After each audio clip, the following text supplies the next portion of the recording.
നമസ്കാരം, news prime മലയാളത്തിലേക്ക് സ്വാഗതം. JPC അഥവാ ജോയിന്റ് പാർലമെന്ററി കമ്മിറ്റി വലിയ തോതിൽ അത് BJPയുടെ എല്ലാ ഹിഡൻ അജണ്ടകളെയും പൊളിച്ചടുക്കിക്കൊണ്ടിരിക്കുകയാണ്.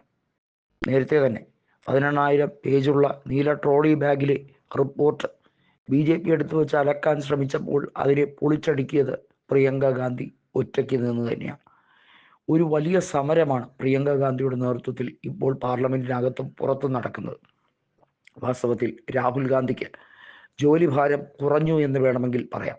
അതായത് BJPയെ നഖശികാന്തം ആക്രമിക്കാനുള്ള അതിൻ്റെ മുഴുവൻ ഉത്തരവാദിത്വവും രാഹുൽ ഗാന്ധിയുടെ കയ്യിൽ നിന്നും പ്രിയങ്ക ഇരു കൈകളും നീട്ടി വാങ്ങി. അതിൻ്റെ ബാറ്റൻ ഇപ്പോൾ പ്രിയങ്കയുടെ കയ്യിലാണ്. വാസ്തവത്തിൽ പ്രതിപക്ഷ നേതാവ് തന്നെയാണ് രാഹുൽ ഗാന്ധി. പക്ഷേ ഇന്ത്യയിൽ എമ്പാടും പ്രതിപക്ഷത്തെ ഐക്യപ്പെടുത്തുക എന്നതാണ് രാഹുൽ ഗാന്ധിയുടെ ശ്രമം.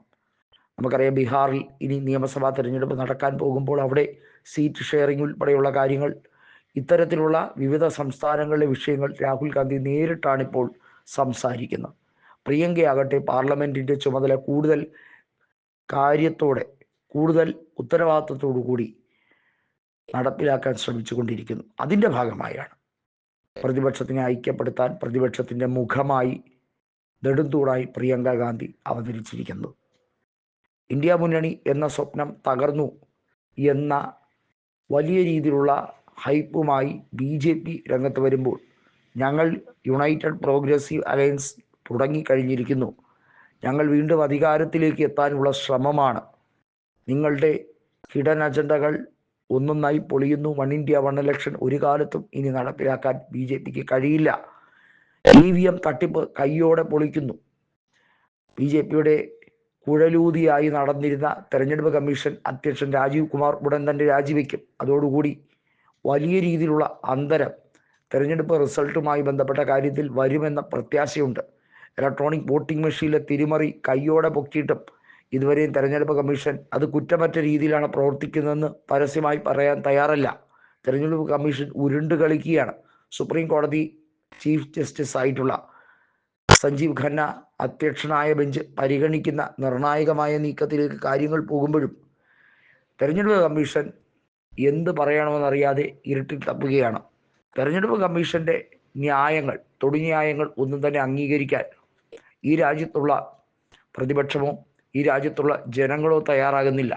ഹരിയാനയിൽ കണ്ട അതേ തട്ടിപ്പ് അതിനേക്കാൾ ആഘാതകരമായി, ഭയാനകമായ രീതിയിൽ അതിൻ്റെ ഏറ്റവും മോശമായ വേർഷനാണ് മഹാരാഷ്ട്രയിൽ കണ്ടത്. അവിടെയുള്ള 112ഓളം സീറ്റുകളിൽ നടന്ന തിരിമറിയെക്കുറിച്ച് രാഹുൽ ഗാന്ധി സമഗ്രമായ റിപ്പോർട്ട് കൊടുത്തിട്ടും അതിന്മേൽ ഒരു നടപടിയെടുക്കാനോ അന്വേഷിക്കാനോ തെരഞ്ഞെടുപ്പ് കമ്മീഷൻ തയ്യാറാകുന്നില്ല.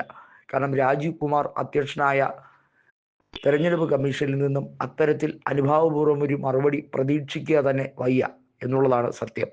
അതുകൊണ്ട് തന്നെയാണ് രാഹുൽ ഗാന്ധി രണ്ടും കൽപ്പിച്ച് കോടതി വഴി നിയമ പോരാട്ടത്തിലേക്ക് പോയത്. സിംഗിൾ ബെഞ്ച് നടപ്പിലാക്കിയെങ്കിൽ ഡിവിഷൻ ബെഞ്ച് നടപ്പിലാക്കുന്നത് വരെ കോടതിയിൽ വീണ്ടും വീണ്ടും പുനർപരിശോധനാ ഹർജി നൽകി കോടതിയുടെ ശ്രദ്ധയിൽപ്പെടുത്തുക എന്ന പരമാവധി നീക്കമാണ് രാഹുൽ ഗാന്ധിയും കൂട്ടരും നടത്തുന്നത്. അത് വിജയിക്കാതെ പോകാൻ വഴിയില്ല. കാരണം സത്യത്തിന് എപ്പോഴും വളരെ കഠിനമേറിയ പാതകൾ തന്നെയായിരിക്കുമെങ്കിലും അത് പരിശ്രമത്തിലൂടെ, നിതാന്തമായ പരിശ്രമത്തിലൂടെ ജയിക്കും എന്നാണ് രാഹുൽ ഗാന്ധിയുടെ വാക്ക്. പ്രിയങ്ക ഈ രാജ്യത്തോട് പറയുന്നു, ഈ ബില്ലൊരിക്കലും നിയമമാകാൻ പോകുന്നില്ല.